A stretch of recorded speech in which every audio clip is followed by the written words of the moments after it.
membatalkan puasa. Yakni berikutnya adalah musuh ayat min maqsadin maftuhin ilal jawfi, masuknya benda kepada lubang tubuh yang terbuka yang sampai atau bersambung dengan perut. Ya, jadi lubang tubuh yang terbuka. Maka seumpamanya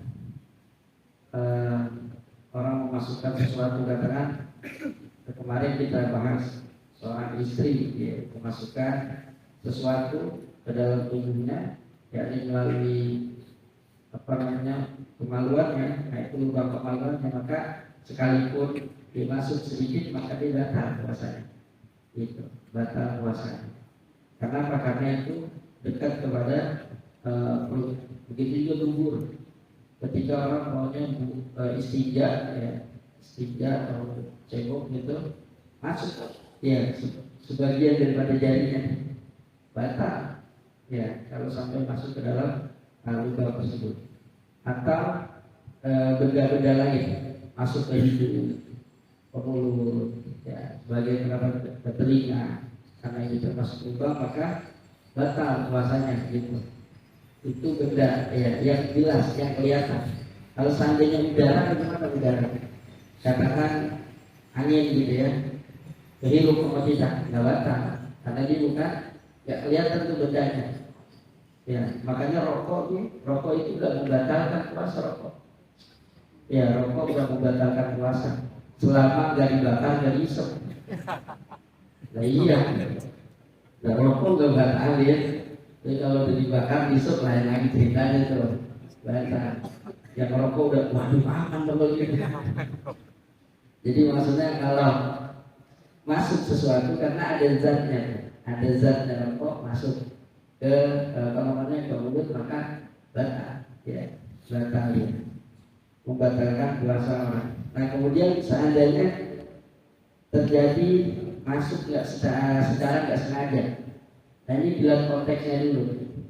Katakan dia berenang. Kalau orang berenang berarti dia kan dalam. Nah kalau dia seperti itu, maka sekalipun dia mandi wajib batal. Kalau nggak sengaja kemasukan air, nggak sengaja nih, apalagi sengaja. Kenapa? Karena dia seolah-olah sengaja, gitu, seolah-olah sengaja dari awalnya. Kenapa berhenti? Ya kenapa nyelam dia? Kan bisa nggak pakai nyelam? Dia nyelam gitu. Pakai ada yang nanya, kalau kentut di dalam air batal nggak? Ya kalau kentut dalam air kan kentut itu rongga terbuka. Nah habis itu tutup. Emang air ketahan untuk masuk, ya otomatis masuk tuh, batal. Ya artinya berendam batal. Kalau umpamanya mandi, kalau mandinya pakai disiram gitu. Nah ini ada dua, mandinya mandi apa? Kalau mandi yang disyariatkan, yakni seumpama mandi wajib atau mandi sunnah seperti mandi mau sholat Jumat, ya sholat Jumat mandi sunnah menurut mayoritas mazhab, ya. Karena kalimat hadis itu ghuslul Jum'ah likulli muhtalimin wajib. Mandi hari Jumat bagi orang yang udah mimpi basah, artinya udah balik, wajib. Wajib di situ bukan maknanya wajib fardu, bukan. Ya, artinya di situ penekanan. Jadi sunnah makanya kita mandi Jumat itu sunnah. Atau tadi mandi wajib.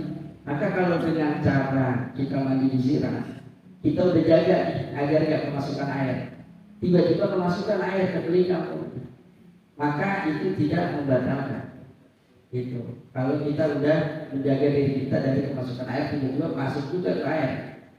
Makanya kalau udah kemasukan air nggak bisa kita kayak orang lagi nggak puasa kan dimasukin lagi tuh, nggak ada, dimasukin lagi terbuang. Itu logikanya sebenarnya gimana ya?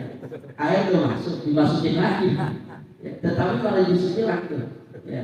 Tapi kalau lagi nggak puasa nggak bisa, nggak boleh, gitu.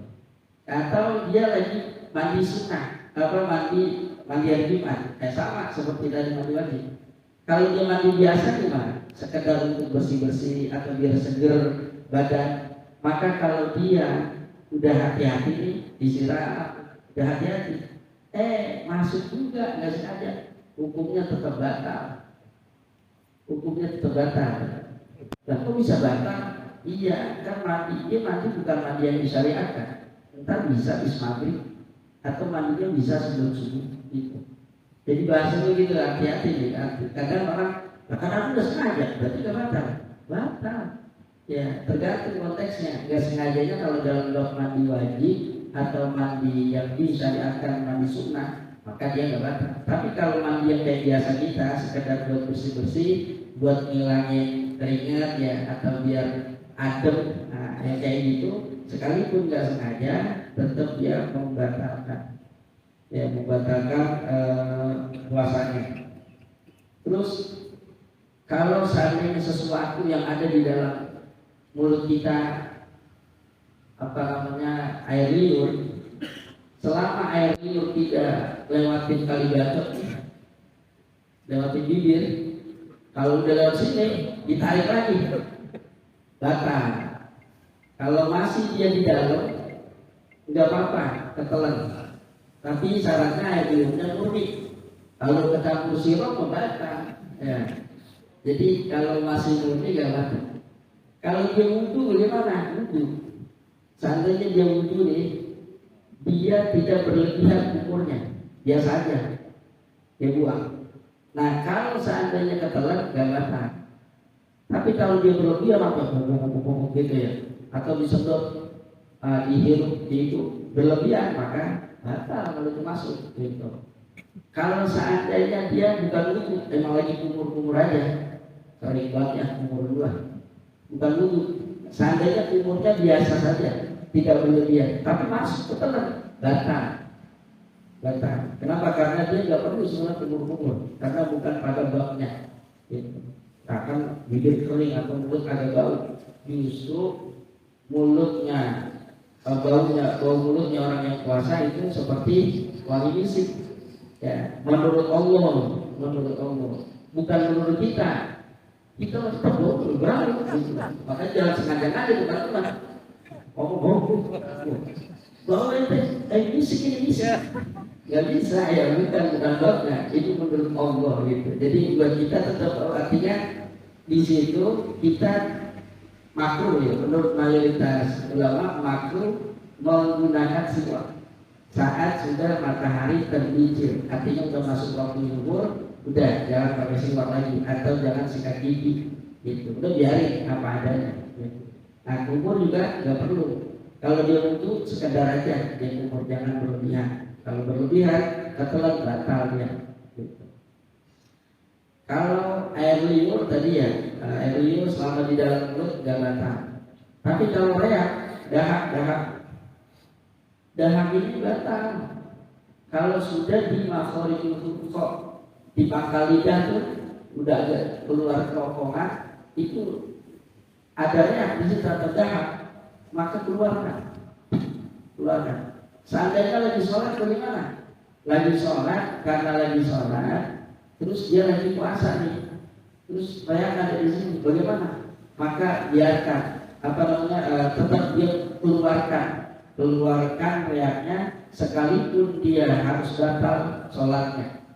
Kenapa? Karena kalau sholat begitu batal, ulang lagi langsung. Kalau puasa kan dia bisa. Nanti setelah Ramadan baru bisa dia kodok. Maka yang diselamatin puasanya saat itu. Jadi mohon maaf, mau jadi sampai gitu ya. Nah kalau dia ke dehem buah huruf lebih bisa batal sholatnya. Makanya kalau nggak ngapa-ngapa jangan dehem. Lagi sholat kelamaan berbatal itu berapa huruf dah? Mim berbatal. Jadi dehem jangan sembarangan. Ya jangankan dehem nangis, batal nangis,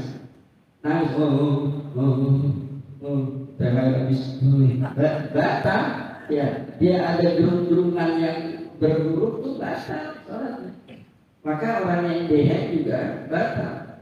Makanya kalau orang lagi puasa kemudian dia ada dahak tuh udah di makhorijul huruf, udah di pangkal lidah, keluarkan, sekalipun harus membatalkan sholatnya. Itu paham ya kira-kira? Ngototinnya sih ya, jadi mesti hati-hati kita dengan dahak gitu. Beda dengan tadi air liur. Jadi kalau dahak dia mesti dikeluarkan.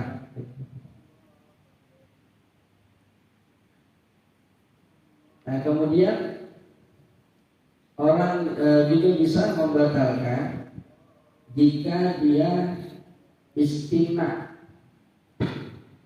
Istimna itu gampangnya mengeluarkan mani dengan sesuatu, ya, dengan secara sengaja.